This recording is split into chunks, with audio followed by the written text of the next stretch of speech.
Today, I want to touch on the idea of first principles thinking.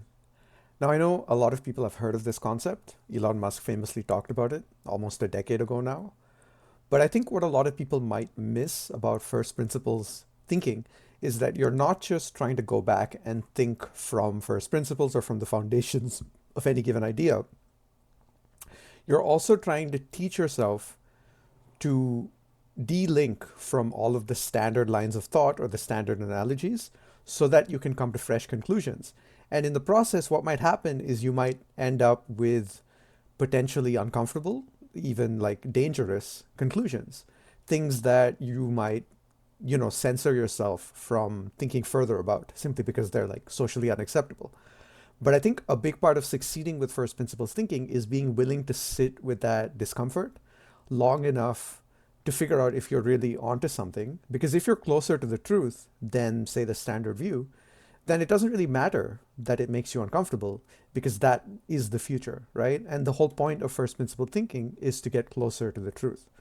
So as long as you're moving towards the truth and you're truth seeking in a genuine way, I think you have to put aside that fear and just try to ask yourself, well, is there a way that we can use this to serve, a greater good, some kind of purpose?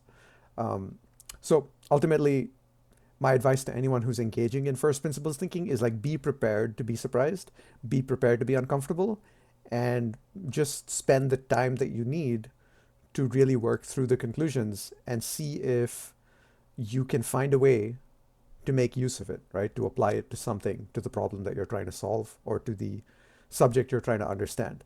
And you'll find what ends up happening is you improve at critical thinking, you improve at truth seeking, at reasoning in general, at logic, and you also get better and better at seeing the things that many other people turn a blind eye to. Because if it makes you uncomfortable, think about how it'll make other people feel, right? And naturally, they might not even want to think about these things. But that's the advantage of first principles thinking, is that over time, you become better and better at coming to your own conclusions. And then as an independent thinker, you don't have to rely so much on what the media tells you to think, what your family members tell you to think, and so on.